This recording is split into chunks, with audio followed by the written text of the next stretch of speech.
Good morning, everyone.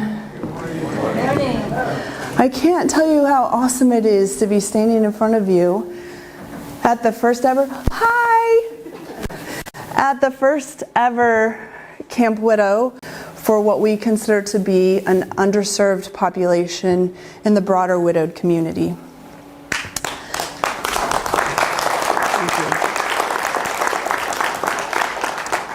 I'm Michele Neff Hernandez. I'm the founder of Soaring Spirits, and Camp Widow was my crazy idea. So let's talk about, next please. Next please. Oh no, that was it. Sorry, Matt. So what's the point? A lot of times when people come to something called Camp Widow, they think, first of all, what am I doing here? So if you're thinking that right now, you're not the only one. We've had thousands of people through our programs over the last 11 years, 25 camps. This is the first one that we've compressed into one day. Usually these are 3-day events. And I thank you for your patience and your flexibility while we figure that out. But this is the point. The point is to help widowed people rebuild their lives, honoring the love you have, not setting it aside, not moving away from it. Guess what? I'm not going to tell you you have to get over it. It's okay. We will accept you exactly where you are in whatever space you're at for your grief journey right now. We're creating a space here where wherever you are is perfectly great, right? So I'm going to ask you, I appreciate that you have some enthusiasm around that, because I'm going to ask you to share that with each other as we build this week, as we build this day. Hear me say weekend? No, we're not staying for 2 extra days. It's only one. Next, please. So, surprise! The reason why.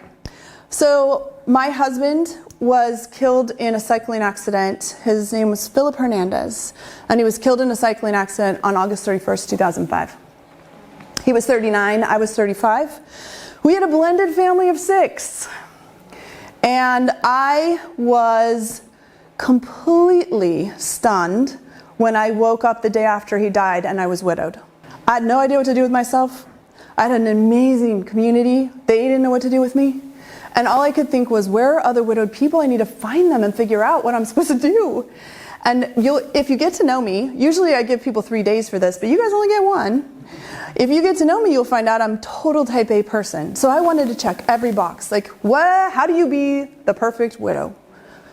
I hope that you've already figured out that there's no such thing, but I didn't know that, and I was determined to figure it out.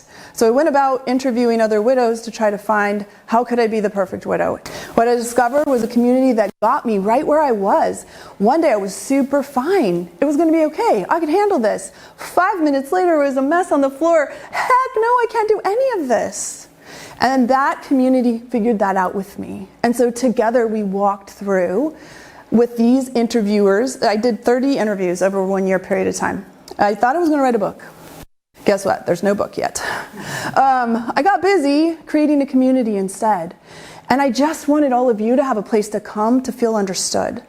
That's what Camp Widow is about. So Camp Widow came from that deep desire for people to be understood. So my naive self thought that if I just said every widowed person is welcome, that every widowed person would feel welcome. I didn't know anything about language. I didn't know anything about same-sex relationships. I didn't know anything about being widowed except for that it was awful and it was hard. And I wanted anybody who had that experience to be able to come to Camp Widow. So please meet Dan. And some of you may have him in one of your workshops later. Dan called me after he read about Camp Widow, and he said, I am a gay man. My husband died, and I want to know if it's safe for me to come. And I was like, well, of course. Because for me, it was safe for him to come. What I didn't recognize was that he had had experiences where it wasn't safe for him to come. Where he wanted to be certain that he wasn't going to make himself vulnerable in a space that wasn't going to hear his grief and hold his grief in a beautiful way. So I promised Dan then that one day I would find his community. And today is the day I'm delivering. With the help, I just want to make sure you know that this is not, it's impossible to do this by yourself, right? Just like it's impossible to grieve by yourself. You need a community. You need people who hear you, who hold you, who know you, who encourage you, who make it feel like it's possible for you to create something else that you love, a life that you want to live. So Soaring Spirits is supported by an incredible board of directors, by an incredible dedicated staff, by, I'm not exaggerating, thousands and thousands and thousands of volunteers and donors. Today, we are super grateful for Living Out and for the David Bonnet Foundation. They are the ones who helped us make today possible. So really want to make sure, let's give them a round of applause right now. I've also had an incredible community, a committee of people who have been determined that they would help make this happen. If you're on the Camp Widow committee, please stand up. Where are y'all? There we go. There's Tammy Billett, Carl Barrett, Annie Negerwall. Where's Kira? There's Kira back there. This would absolutely not be possible without them. So the reason why is I'm delivering. Here we are, serving every widowed person, any widowed person. I don't care who you love. I care that that person died and you're trying to figure out how to build a life for yourself. Next, please. So here's the thing about death. It doesn't discriminate, right? Death happens to every single person. And because that's true, we are existing right now in the most diverse community you'll ever be in.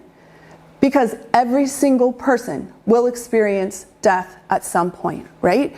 And because of that, we have to be extra careful with each other. Because we have such a diverse group of people. But I will tell you what unites us. The fact that we have grieved. The fact that we are grieving.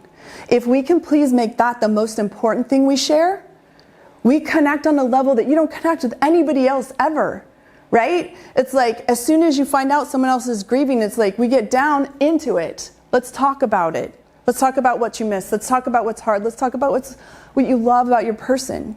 So that's what we're creating here. I just want to remind us all that we join each other in saying, I understand that this is a very diverse community and that we are going to honor that diversity. Next, please. We do have program tracks.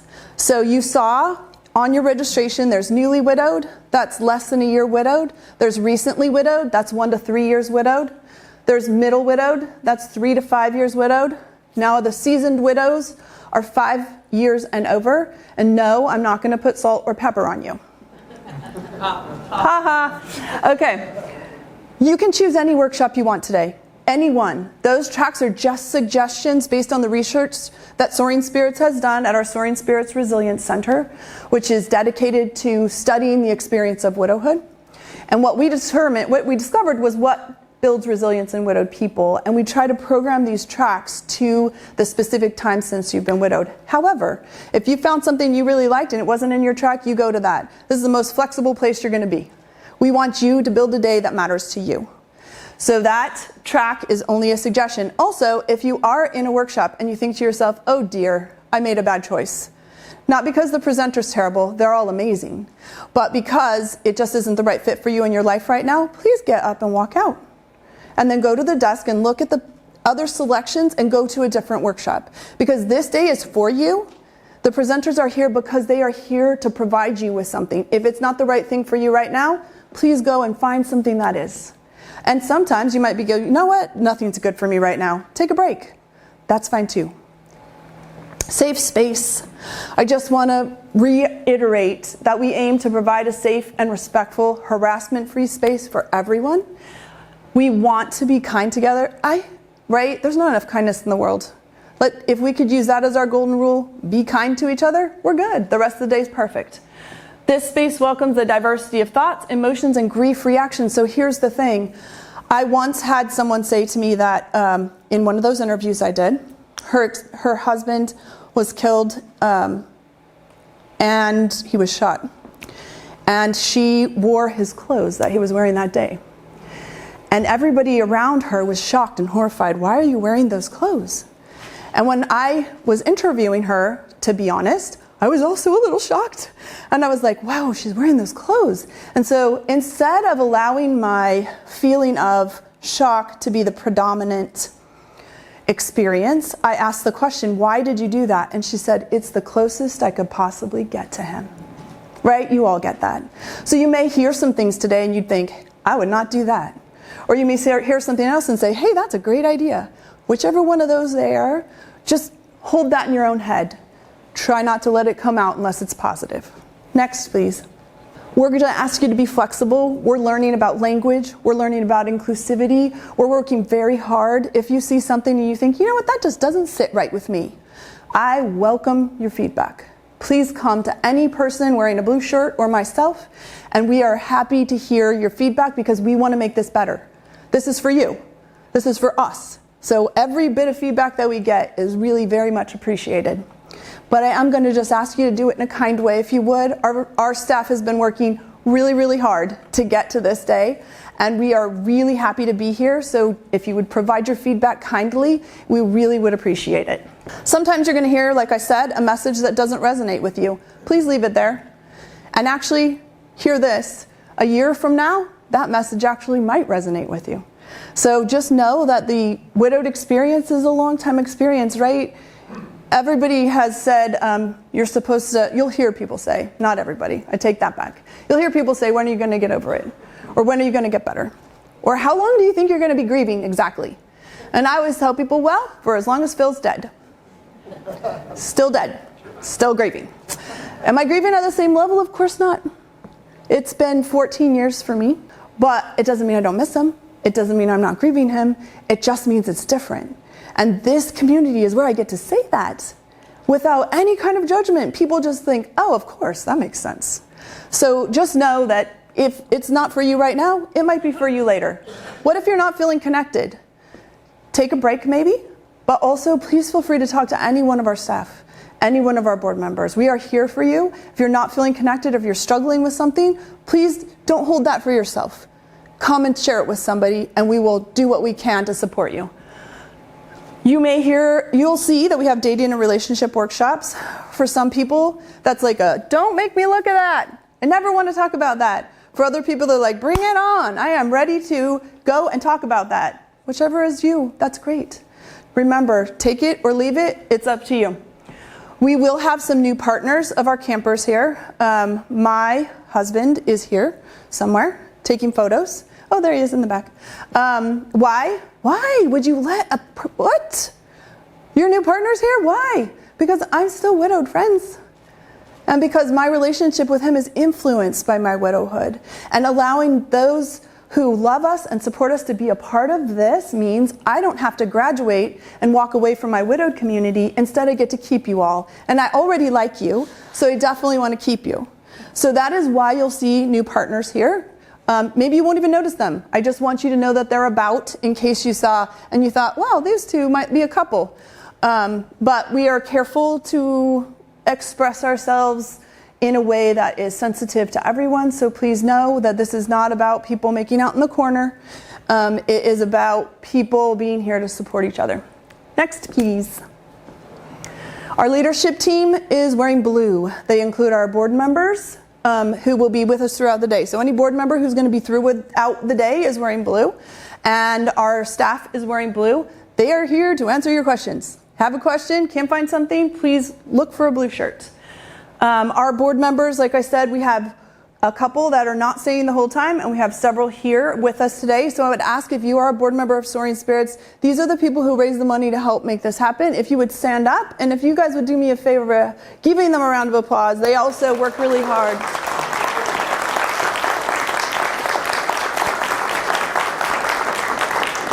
And then I cannot express strongly enough our gratitude to the Los Angeles LGBT Center, who has been phenomenal in supporting this event. Phenomenal. And in particular, Kira Polak, who's in the back. I mean, you can tell if you've been here for 5 minutes that this is an incredible space and that people have worked very hard to create it. So we're super grateful for their support. Really wouldn't have been possible without them. Next, please. So this program was created for you. It was created for widowed people, by widowed people who want to take care of widowed people. So I hope that every piece of what we do today, you know that it was crafted for you.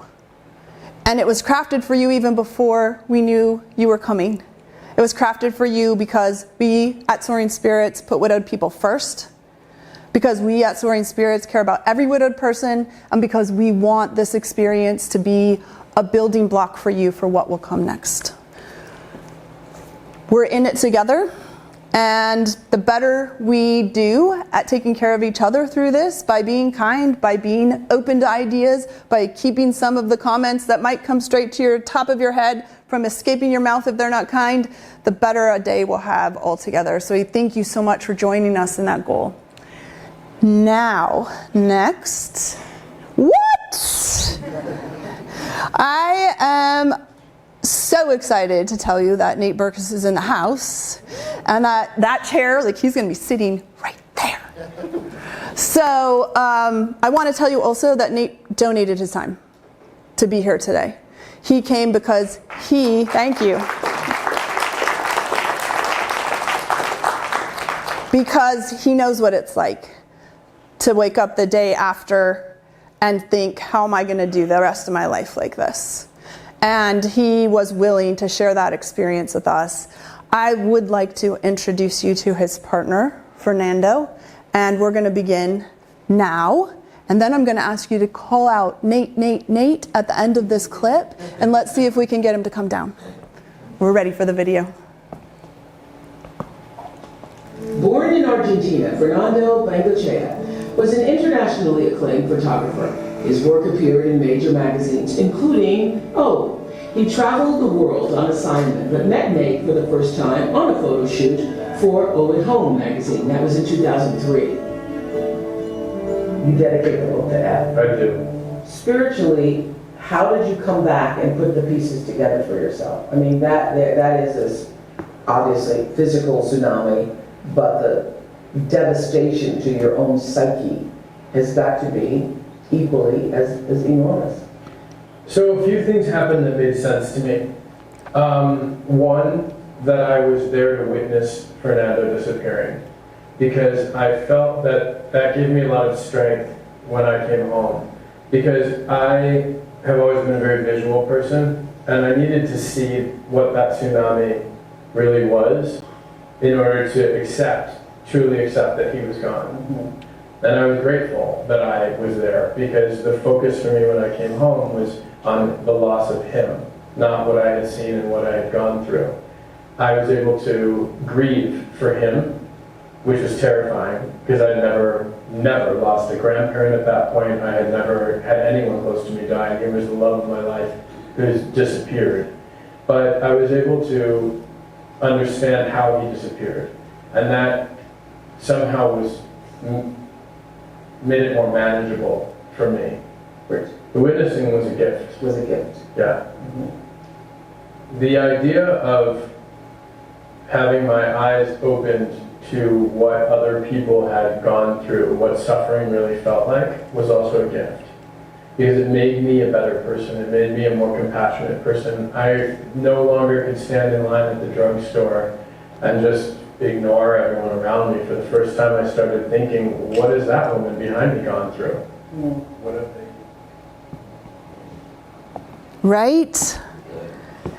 Please join me in welcoming Nate Berkus. Give him a big round of applause, you guys.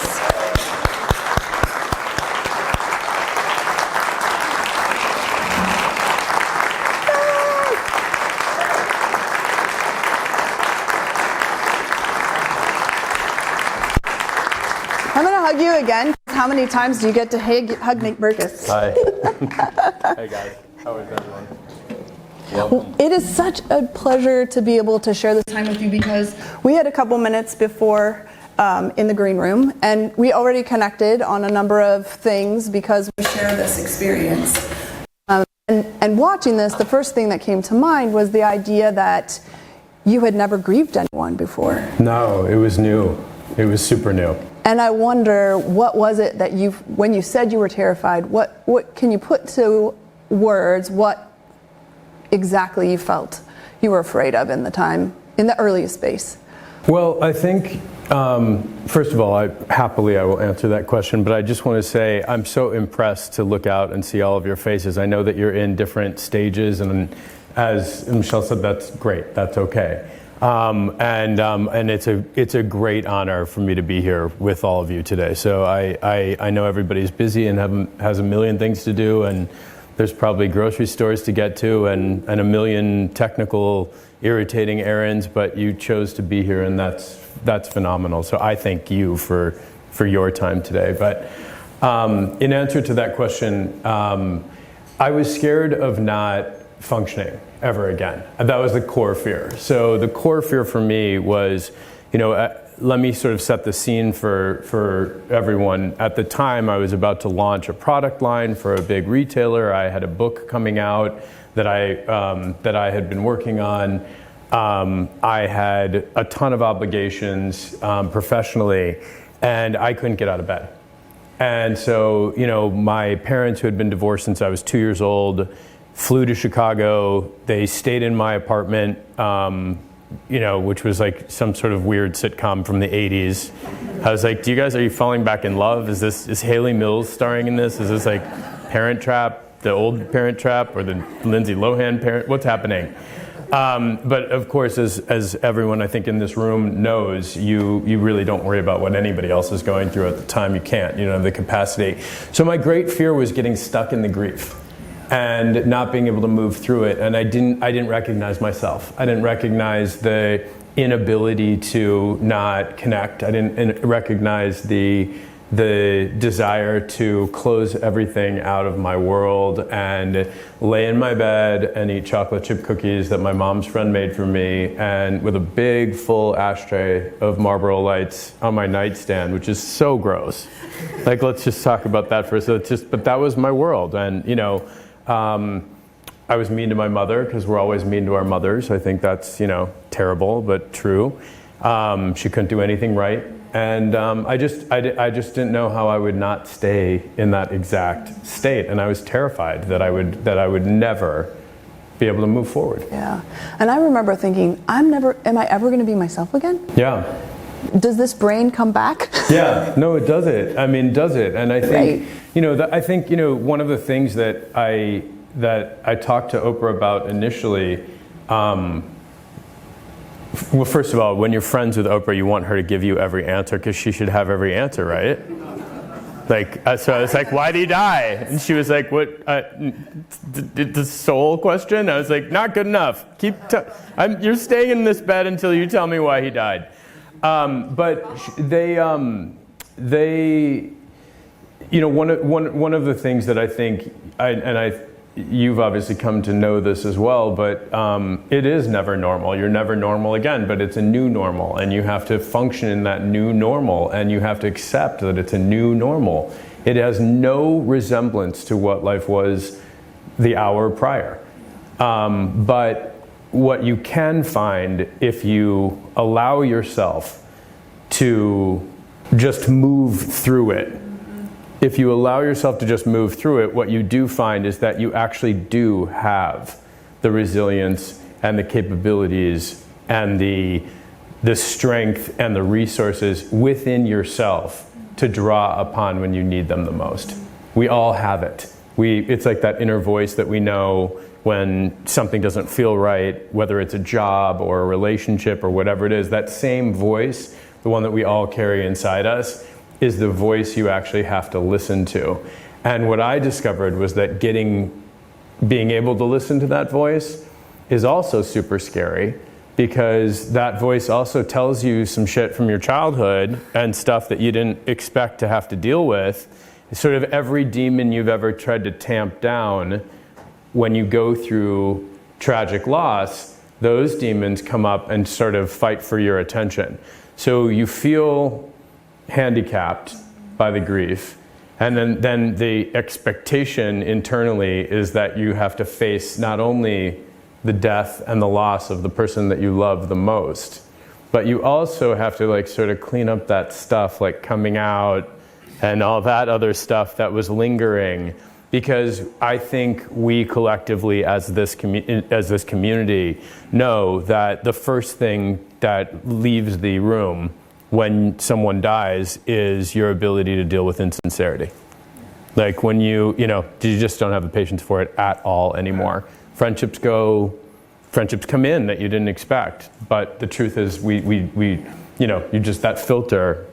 If I saw somebody or someone said something to me that I didn't trust their intention in the immediate aftermath, and pretty much still, by the way, I'm like, I feel like that does turn out to be one of our superpowers later. it is a superpower. It is a superpower. The filter comes on, and it's a great filter to live through. But I think to your point about being afraid, the other piece I just want to express here is that having the courage to face it and live it and feel it is the way through. 100%. Right? And so a lot of times we're encouraged to push that past stuff behind us. We're encouraged to kind of, get over it instead of move through. And the difference for me is that moving through means you have to feel it. Yeah. It means that feeling it is the way through. Otherwise, you do get stuck in some of those feelings. And also, I think, the sad part is that we're encouraged to not feel it by the people that love us the most, because it makes them so uncomfortable to watch us sad.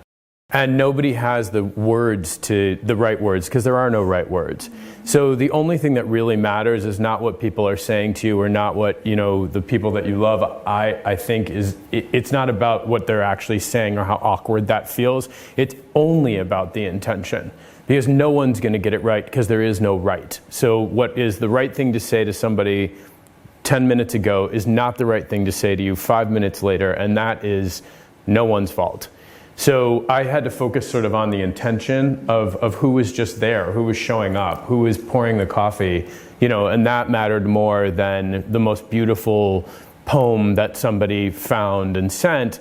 However, that also mattered, because I knew the intention was they didn't have the words, so they were going to do some research and do some homework and, try and comfort, me. And I'm, still very, very grateful for all of those efforts, large and small. I remember thinking in the early stages of the last thing I thought I would be when I discovered I was widow was grateful. Yeah. Because there were so many small things that mattered that I felt like, wow, grateful? Yeah. Really? Yeah. I mean, and yet there's the gift in that as well. Huge gift in that. It's like people who say, survivors of breast cancer who say, I'm so grateful that I got breast cancer, and that used to be like, my grandmother had breast cancer, my mother had breast cancer. I just, like, that used to blow my mind before Fernando died, and now I'm like, of course, I get it. I totally understand. Shifted. What that made you, and who that made you, and what potential that was within you that you were allowed to realize as a result of going through that. Bravo. So when we sat together, I talked a little bit about what it was like for me to watch you in 2004 on Oprah talking vulnerably about your loss. And from my point of view, it looked like the world was very supportive. And here you were doing two things which were groundbreaking. One, you were talking about grief out loud and living it literally in front of people. And two, you were talking about grieving the death of your partner. And so I'm curious, from your point of view, what was it like to be a gay man in amidst of a huge and massive, natural disaster story and experience yourself? Did you feel those groundbreaking moments of like, I'm out here talking about grief and I'm out here talking about Fernando publicly? Not at all. Were they gone? Not at all. Again, the filter of sincerity was just there. And so I wasn't thinking, oh no, this is a big moment for LGBTQ rights. This, I need to push this forward. It was me among friends in a studio that I was totally comfortable, and that I'd sat in that chair 1,000 times before, and now I had a story to tell that wasn't about somebody else's house. Yeah. Now I had a story to tell that was about me and about the hundreds of thousands of people who died, and most importantly about Fernando. And I think that the beautiful alchemy of that moment, there were two things that stick out in my mind the most. One, it was just presented as a love story. No one apologized. There wasn't a single, I had known those producers for 10 years. No one was like, okay, how are we going to frame this publicly? The gay loss, it wasn't, we didn't even have that conversation within the hallowed halls of Harpo.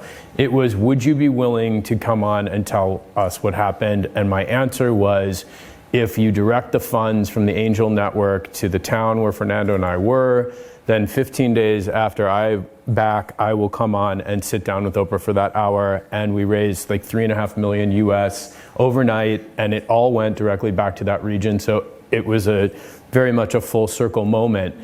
And then the letters and the emails started coming in, and that was shocking.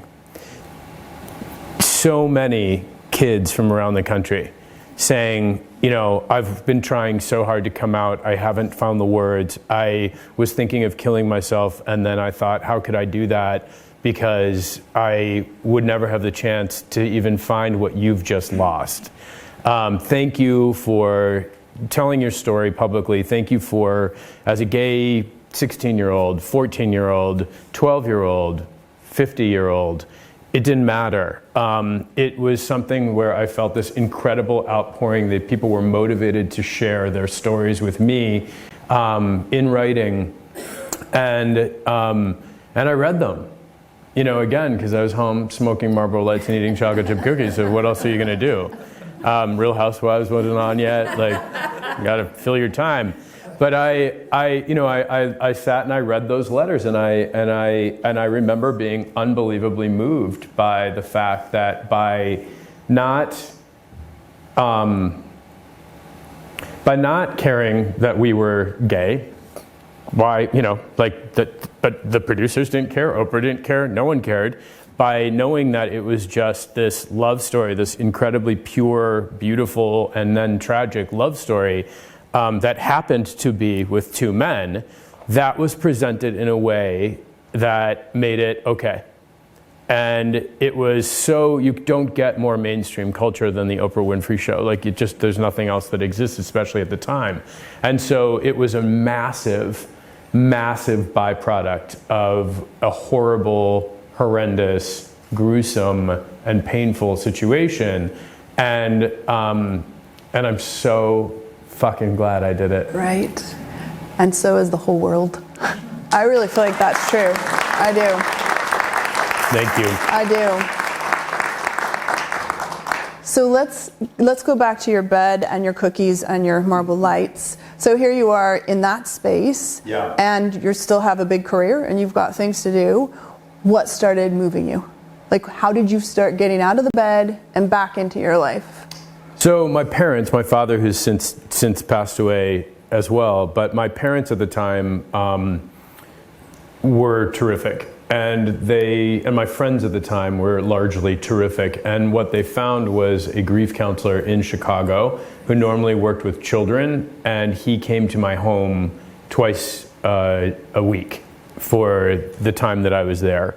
And until I was comfortable leaving the house. And, you know, again, like, it was a very public thing for me, and Chicago is a very public town and a very small town in many ways, and I had to also sort of protect myself from having to share details of my story from just leaving the room and leaving my apartment building. So I couldn't really go to the therapist's office in the Loop because I would be forced to interact, and I was terrified of being forced to answer questions or hug someone that I didn't know or do anything because I was broken. And so Colin, the therapist, at the time, he said, "What's your biggest fear?" And I said, "My biggest fear is getting stuck." And he said, "Let's work on that. That's what we're going to work on." And I kept saying to him, "Am I better? Was that good? How was that hour? Do you think I'm good, right? I'm like, I can go. I've got, I got a quilt to design for linens and things. Got to wrap this shit up." And he was like, "You had a great session. You had a great session." But, you know, the thing that I learned from him immediately was the fact that grief is not linear, and that it's so cyclical, and that you have to allow the feelings to come when they come. And that could be, there's people, I'm sure people in this room with us right now who can't handle the anniversary of the date of the death, or can't deal with Thanksgiving, or can't handle Christmas, and that's fine. But what about next Tuesday? Because maybe next Tuesday is going to be way worse than Christmas ever could be.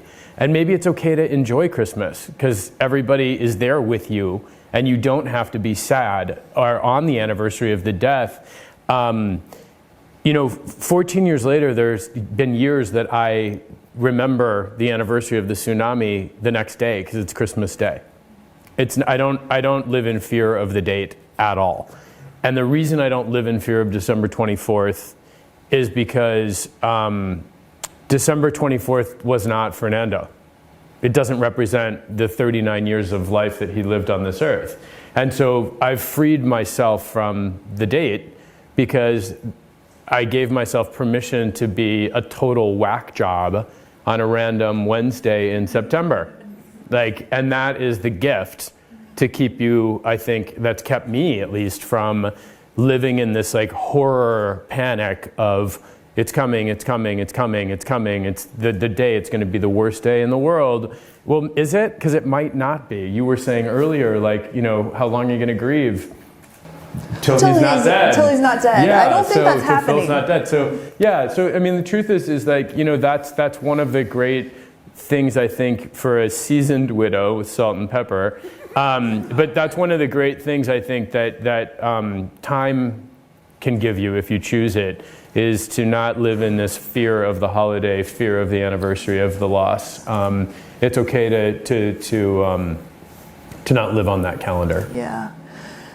So I've talked to a lot of people who were widowed in 9/11. And one of the things that has been a consistent struggle is this reality of their person died at the same time as a lot of other people died. And for some of them, that has been a difficult way to, how do I individualize this? Yeah. Did you ever struggle with any of the massive scope of the experience? Let me be honest. So let me tell you a little bit about what happened in the immediate aftermath of the tsunami. So Oprah's team hired a search and rescue operation that was deployed from Singapore by helicopters, Blackhawks, to search for Fernando in the areas that were hit by the tsunami, in the area of Aragon Bay on the coast of Sri Lanka where we were. So I had the great luxury of knowing that if he was going to be found, out of all of those people that died, he would be the one that was found. The flip side to that, which is really interesting, was spiritually something felt wrong. That these helicopters that were being paid for by me, but were landing in these remote areas and taking off again, and they were looking for one guy. So something, although I wasn't canceling it, believe me, I was like, chop chop guys, there's a jungle over there, get there.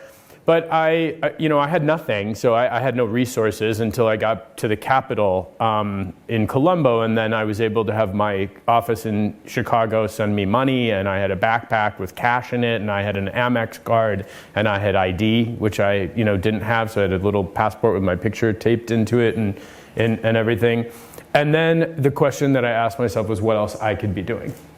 So I was never going to cancel the helicopters because I wanted Fernando found, period, the end, more than anything. But I realized that I was so laser focused on that what I needed to do was take the money out of my backpack and buy milk and powdered milk and supplies for all the people and direct those helicopters to leave the place better than when they found it. So that's what we ended up doing. And it still created a bit of a controversy in the country of Sri Lanka because they were like, why are these special ops looking for this person so intensely, and everyone else is missing too. The truest answer to that question is initially I didn't care. I wanted him found. He was the only thing that mattered to me. He was the only person that mattered to me. And as the days and days and days, as every day ended and began, and the sun would set and the sun would rise and still there'd be no sign, or even worse, false signs because we looked alike and we were similar build and similar coloring, that they would have seen me airlifted out of a military hospital in one region, and then that whole area, when the special ops kind of came to try and find him, they'd say, yes, he was here. So I'd get that report on a cell phone. So it was like this false hope that he was found, and then it was not, and it was brutal. I mean, it was awful. But in the end, what happened was it mattered a great deal to me that he lost his life in a natural disaster where hundreds of thousands of people from several different countries also lost their lives. Because the gift of the tsunami that I spoke about in the Super Soul Sunday interview was that for me personally, I needed to see that level of devastation. I needed to almost die myself several times to understand how the world had taken him away. And so that for me is a very rational sort of, I'm not the guy that could have received the phone call. I'd probably still be eating the cookies and smoking the cigarettes, you know, all these years later. I don't trust myself in that capacity. But bearing witness to it and watching the devastation and being on the ground and able to help other people while I was still there changed something in me forever. Mm-hmm. And isn't it crazy too to think that this worst thing that could happen, right? Especially in that moment, the worst thing that could happen by a long shot of all kinds is the thing that shifts everything. Yeah. And so you also said, not in this clip part, I don't think, that Fernando's death changed everything for you. Yeah. And so I wonder, when you look back now, I know that you can see what's changed in the long term, but at what levels were you beginning to understand? It sounds like right from the beginning that things had changed in you. Yeah, I mean, I think I think the measure of a man or woman is not when things are great, it's when things are terrible. And I never had been challenged to know that about myself. I always sort of had these questions in my mind, who would I be in that situation? I led a very sheltered upbringing with, you know, protective but not overprotective parents in the suburbs in the United States. I was on my fourth passport. I'm on my fourth passport, so I had been to all these different cultures and countries, but never at that moment had I been to that kind of a culture or a society. It was the first for me, and I was proud of myself because it wasn't just about me. You know, I helped reunite children who were separated from their parents, and I, you know, looked into the eyes of so many people and you know, held their hands while they freaked out. And my friend Annie Nakvi, who is writing a book about the experience now, she was like, I need your help because people who aren't injured are jumping on these helicopters to be evacuated, and I need you to help me, you know, make sure that the people with the gravest injuries are there. And I did that. I also, you know, had the incredible experience of going into the makeshift morgue where they were pulling people out of the water for 2 days in wheelbarrows. And when I realized that they were bringing all the bodies into this building at the top of the hill where we were, I had to go and look at everyone's face to make sure that Fernando wasn't in there or to see if he was. And so I had never seen a dead body, never dealt with grief, never gone to a funeral. Didn't understand grief, didn't understand how to talk about it, didn't understand how to have those emotions, whether it was a great uncle or whoever it was. I hadn't lost a grandparent even at that point. I had absolutely no skill set and no references whatsoever. And then I'm in a morgue, you know, in the heat with the flies and turning people over to make, you know, not everybody. You know, Fernando was like 5'8", also a midget. But, you know, I wasn't like, oh, that lady with the long brown hair might be him. I hadn't lost my mind, but I was going through the aisles of all the bodies and making sure that he wasn't in there. And I positioned myself at the top of that hill to see right outside that door for probably 16 hours to make sure that I didn't miss it. Because I never wanted to go back in the building, to be clear. I wanted to stand outside it and, you know, and sort of police that situation. So what I learned immediately was that I'm not a bad person. I'm not a selfish person. I'm not an asshole. I actually do care. It was a good lesson. You never know, you know? But you never know. There were some assholes there that day. There was a minister who jumped on that helicopter with their luggage and their children and their, in their clean outfits and left us all without food and water. And he was a government official from the Sri Lankan government. And we broke into his house that night and took everything he had, which is pretty fun. Slept in a field on his sheets. It was great. But I think, I guess the point that I'm trying to make is that through the pain comes this great beauty of self-knowledge of what you're really capable of. And none of us really know that until we're actually put in a situation where we don't have a choice. And nobody that I've ever met, at least, would ever choose to figure out those lessons about ourselves in this way. But what happens, and I think everyone really, if you get really quiet and allow a little bit of hope to especially I'm speaking to the new widows in the room, but if you allow that little bit of light in, that tiniest crack, which is super scary to do, in that light, there's that tiniest spark of, not I'm going to be okay, because you're not I'm going to be normal, because it'll be a new normal. That doesn't exist anymore. But there's going to be something in here. There's something in this moment. There is something in this experience that someday, if I can survive this, I will be newly born. A part of me will be newly born. A different muscle that I've never flexed will be flexed. And it's going to lead me to a better version of myself. It's going to lead me there. So whenever I think about the fact that I completely agree with you, I'm a better version of myself. And there have been times when I feel like, poor Phil, he didn't get to know this me. Right. Oh my God, right? Poor Fernando. I was such a dick. I was like, I'm on TV, I'm super cute, you'll do what I say. He was the only person bossy enough to deal with me. He was a Leo, and I get it. Yeah, poor Phil, poor F. Poor my Phil, God. I mean, Yeah, I wrecked that guy's life, literally, oh.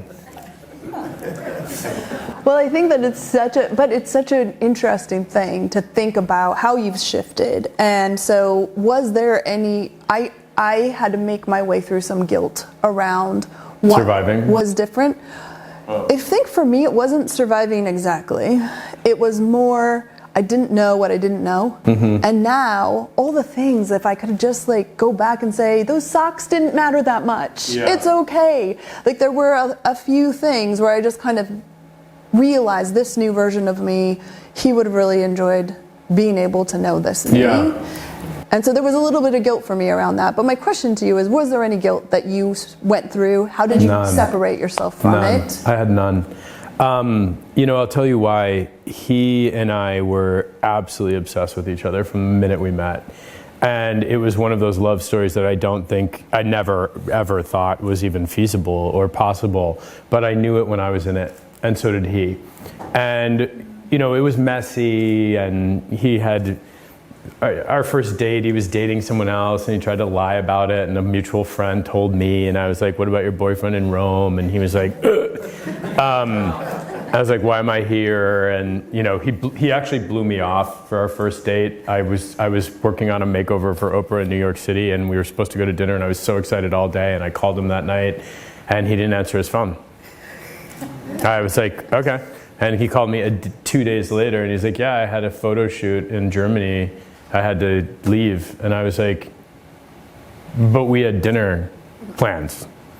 What are you talking about? What do you mean you just left for Europe? And but we had a plan that night. Furious, Virgoing out, losing my mind.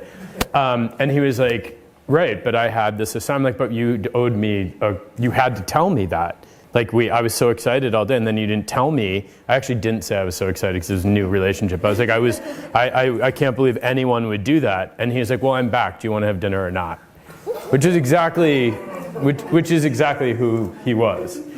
So the answer was yes, and we were together from that moment, from that date, and we had to clean up a lot of stuff on both sides. But there was a moment that he and I shared on a boat in Bangkok, that trip of where he died, that we were in Bangkok and we had this funny sort of lunch across the river, and we were taking this ferry across the river back to our hotel, and he was standing away from me. He was standing in the front of the boat, and it was just us. And it was so weird because when we were together, we were very, very physical. We were always touching our legs under the table or holding hands or something. I walked up to him and I said, what's going on? And he said, there's some things from my past and everything that you don't know. Even though we've had a lot of these conversations, there's some stuff. And I'm uncomfortable with it. And I put my arms around him and I said, wherever you've been, whatever you've done, it doesn't matter because we're together now. So we had that moment of just purity, and there were many, many, many moments like that in the year that we had together. So no, I didn't have any guilt because I knew he was loved. He used to reference me as his home. He had finally come home. He had found home. This peripatetic traveler who had lived in all these countries and traveled his entire life. So no, that is one thing I didn't have to deal with. Oh, I love that. You had enough to deal with, so I'm glad. Yeah, I had a few things. Your concept of home, you're giving me a beautiful segue. Where is Fernando in your home and in your life now? So most importantly, he's in our lives because I married somebody that wasn't afraid of my past. And if there's anything that you guys want to take with you that I can give you as the tiniest gift, is that when you're ready and you go out there, or if you already are, the best thing that you can do for yourselves is marry someone or be with somebody who's strong enough to know that that's a part of your story and is secure enough. If they can't do it, they're not going to do it on the first date, but just as a note. But our hearts are big enough to love more than one person, period. And my husband's heart is big enough to allow me to do that every day. Fernando exists with us in a million different ways. I think the most significant and the most tangible is his name was Fernando Oscar Bengoechea, and our son is named Oscar for him. So there's like a little, I wasn't going to cry today. It's really, wow, all right. I hate Camp Widow. No, and that was my husband's call. That was his idea. He said, I cry thinking about it because, that is such a sign of somebody who just accepts you 100% and accepts the whole story. And there's nothing more beautiful than that, nothing.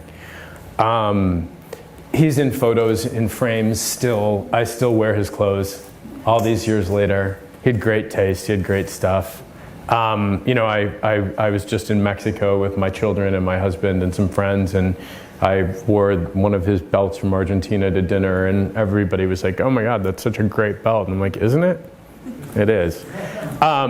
But it's that, and it's also, I used to wear a bracelet that he put on me years ago made out of straw from Brazil, right, Cello?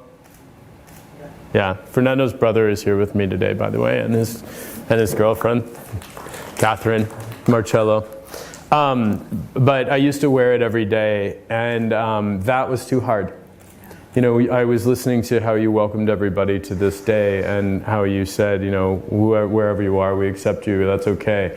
I couldn't look at that on my wrist every day. That was too tough. So I have a million of them because, of course, I'm incredibly resourceful, and I found the tribe in the Amazon that weaves them. And I was like, I want a quantity of 10,000 shipped to Chicago. Hurry, chop, chop.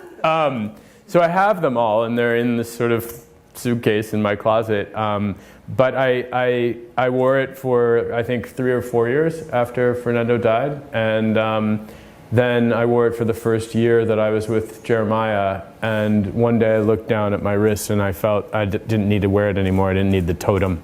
I felt it was dragging me down as opposed to letting me move forward. I love that. And I hope you all see as a gift to this conversation about your loved one living on forever. Every time we say their name, every time we wear their clothes, every time we, share a story, every person who knows us, we don't ever let them go. Yeah. And so one of my fears was, what if I can't remember? What if it's, and I just kept thinking I got to write everything down. But what I discovered is that he lives in me. Yeah. And that I don't have to worry about holding on so tight because he just exists. I'm forever changed for having loved him. Yeah. I'm forever better, forever changed. There's no question. There's absolutely no question. And when my 4-year-old daughter says, "Who's that guy, Daddy?" in the frame, my children will be raised knowing that, and knowing who he was and how important he was to me. What a beautiful legacy. Yeah. That he wouldn't have known, right? No How way. could you ever imagine it? And I think that's the other piece, is that we can't imagine the beauty that will come. Yeah. We just have to keep making our way through. Right. And that tiny sliver of hope is that there's beauty there somewhere. Yeah, for for sure. sure. It's coming. Because there is. There's a universal beauty to it. I mean, I remember immediately in the immediate aftermath, I hung on to these totems and I really hung on to these phrases.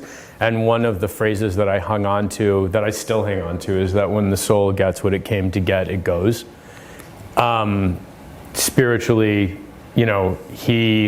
Fernando uniquely had said to me, I can never see myself at 40. He died at 39. I don't ever want to grow old. I don't want to be ugly. Died at 39.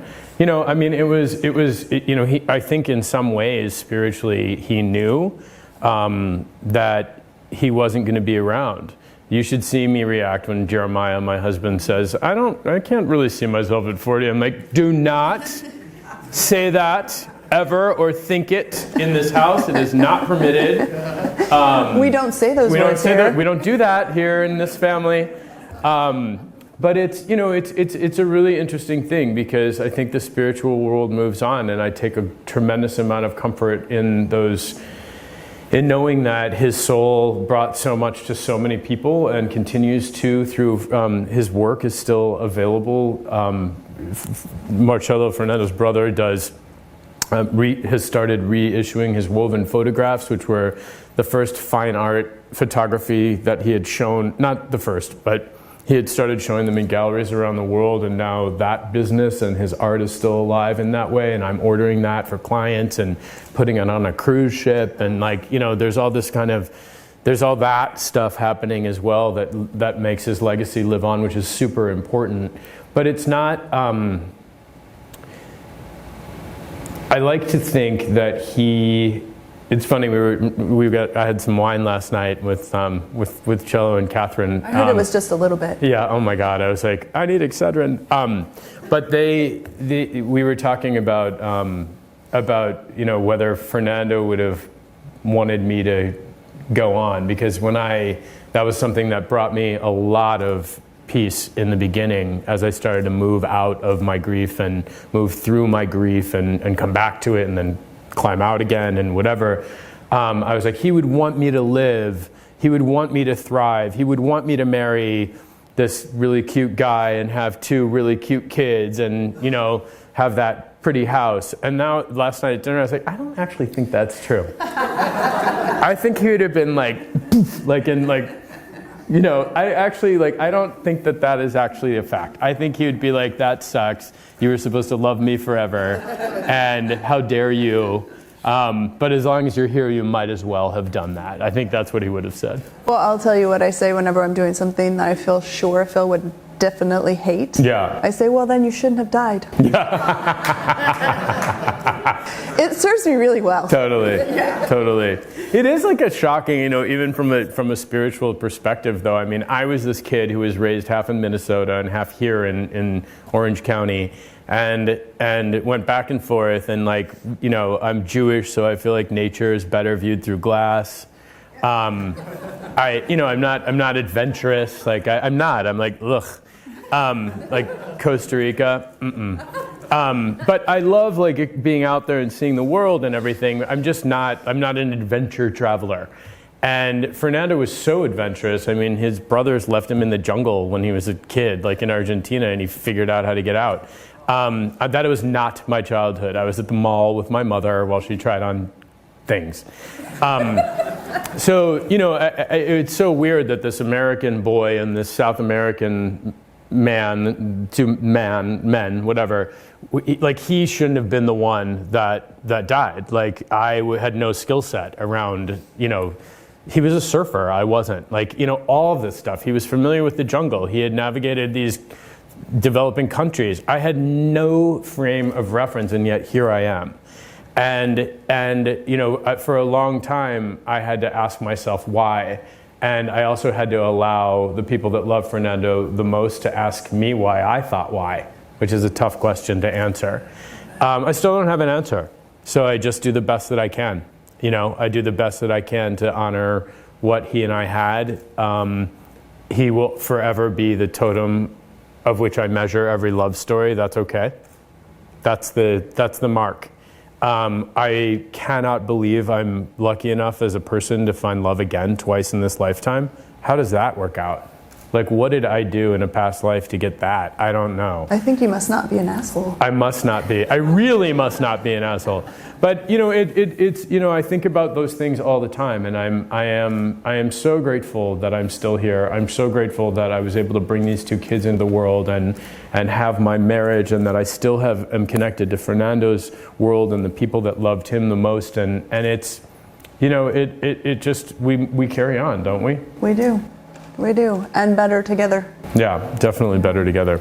All right, I'm going to ask you one last question, but Sure. before I do, and I'm going to give you a chance to think about it because it's going to have to be succinct. All right. It's going to be, what advice would you give to a newly widowed person?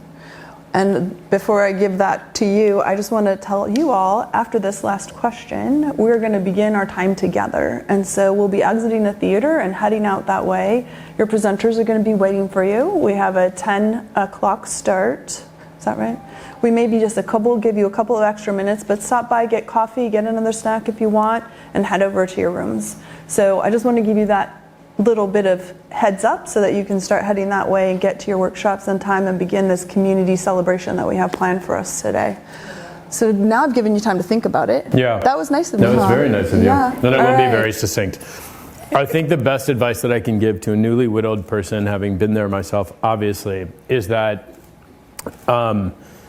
we've all heard time heals all wounds, and it doesn't matter sometimes, and it actually doesn't quite heal all wounds. But what it does do is that it allows you the chance to dig in and explore your loss from all sides.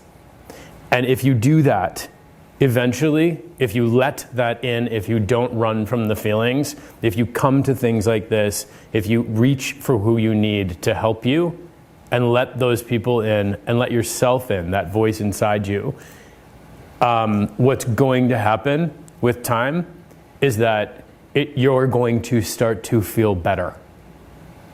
Period. You're just going to feel better. And I have been there where you never think that you're going to feel better. You don't think you're going to be able to get out of bed. You don't think you're going to be able to function. You can't handle a conversation. Can't function normally in society, and that will change. That'll change. So you gotta bet on yourself, guys. You gotta bet on yourself in this moment. I love that. Let's bet on ourselves. I thank you so much. Thank you for What having a me. joy. Such a joy, right? Thank you all for sharing this time with us. I will see you later in workshop, but one more loud round of applause for Nate, right?